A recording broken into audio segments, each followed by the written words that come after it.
ಶಾಲಾ ಮಕ್ಕಳಿಗೆ ಫ್ಲೇವರ್ಡ್ ನಂದಿನಿ ಹಾಲು ವಿತರಣೆಗೆ ಪ್ಲಾನ್ ಮಾಡಲಾಗಿದೆ. ಮಕ್ಕಳಿಗೆ ಫ್ಲೇವರ್ಡ್ ಹಾಲು ನೀಡಲು ಬಮೂಲ್ನಿಂದ ಪ್ರಸ್ತಾವನೆ ಸಲ್ಲಿಕೆಯಾಗಿದೆ. ಇನ್ನು ಶಿಕ್ಷಣ ಇಲಾಖೆಗೆ ಬಮೂಲ್ ನಿರ್ದೇಶಕ ಡಿಕೆ ಸುರೇಶ್ ಪ್ರಸ್ತಾವನೆಯನ್ನ ಸಲ್ಲಿಸಿದ್ದಾರೆ.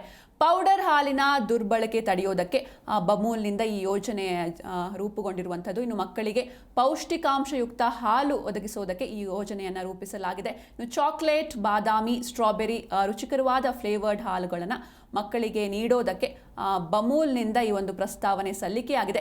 ಮಕ್ಕಳಿಗೆ ಕೊಡುತ್ತಿರುವ ಪೌಡರ್ ರೂಪದ ಹಾಲು ಕಾಳಸಂತೆಯಲ್ಲಿ ಮಾರಾಟವಾಗ್ತಾ ಇದೆ. ಇದರಿಂದಾಗಿ ಮಕ್ಕಳಿಗೆ ಸರಿಯಾಗಿ ಹಾಲು ಸಿಗ್ತಾ ಇಲ್ಲ. ಇದನ್ನ ತಪ್ಪಿಸೋದಕ್ಕೆ ನೇರ ಹಾಲು ಪೂರೈಕೆ ಮಾಡೋದು ಬಮೂಲ್ ನಿರ್ದೇಶಕರ ಯೋಜನೆಯಾಗಿದೆ. ಸಾಮಾನ್ಯ ಹಾಲಿನ ದರ ಕೊಟ್ಟರೆ ಟೆಟ್ರಾ ಪ್ಯಾಕೆಟ್ನಲ್ಲಿ ಮಕ್ಕಳಿಗೆ ಪೂರೈಕೆ ಮಾಡ್ತೇವೆ. ಟೆಟ್ರಾ ಪ್ಯಾಕೆಟ್ನಲ್ಲಿ ಶಾಲಾ ಮಕ್ಕಳಿಗೆ ವಿವಿಧ ಫ್ಲೇವರ್ಡ್ ಹಾಲು ಪೂರೈಕೆ ಆಗುತ್ತೆ.